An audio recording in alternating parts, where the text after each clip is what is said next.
All right, so this book is called The Last Brother, a Civil War Tale by Trinka Hakes Noble and illustrated by Robert Papp. We're going to be reading a little bit of this book each day this week to start learning about the Civil War. And then there will be a question to go along with whatever part of the book you read or listened to each day.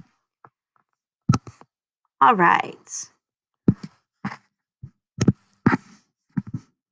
On the morning of July 1st, 1863, the peaceful little town of Gettysburg awoke, early as usual.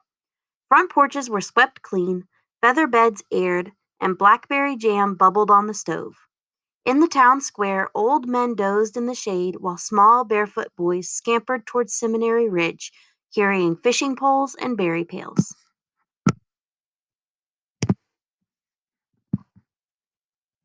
One mile across from Seminary Ridge rose Cemetery Ridge, flanked by Little Round Top and Big Round Top to the south and Cemetery and Culp's Hill to the north. In the rich valley below, tidy farms and fields spread out like a patchwork quilt stitched together with split rail fences. Yet the Civil War had raged for 2 years. Gettysburg was only 7 miles from the Mason-Dixon line. When rumors reached the old men that Confederate troops had pushed north into Pennsylvania, they kept a watchful lookout for signs of war. But the barefoot boys up on Seminary Ridge saw it first. 2 massive clouds of dust gathering on either horizon as 2 armies moved closer.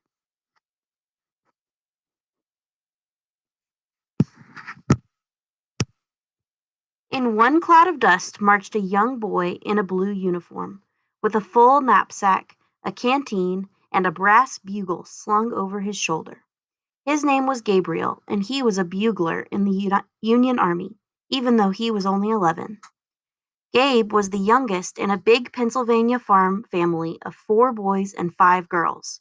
He'd run away with his brother Davy, who was 16, to join up.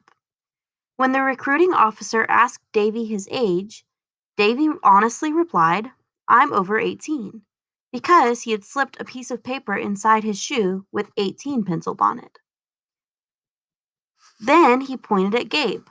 "Think you can blow a bugle for the Keystone State, boy?" Gabriel nodded. "I can learn, sir."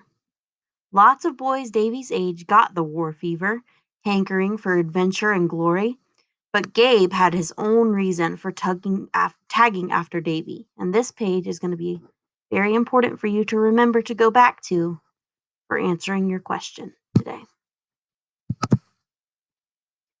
Josh, Gabe's 2 oldest brothers, had marched off to join the Union Army when President Lincoln first called for volunteers after the firing on Fort Sumter in 1861. "It's just for 90 days," Josh and Tuck assured their ma and pa. "Come harvest time, we'll be back. Can't expect those 2 little runts to handle it," they joked, playfully cuffing Davy and Gabe. But ma and pa looked serious. "You are the sons of old Pennsylvania now," they said. How proudly Josh and Tuck marched off in their blue uniforms.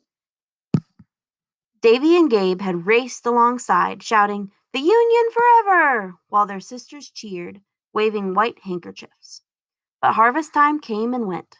90 days stretched into a year, then 2, until finally, one day, the sad news came, and those 90 days had become forever.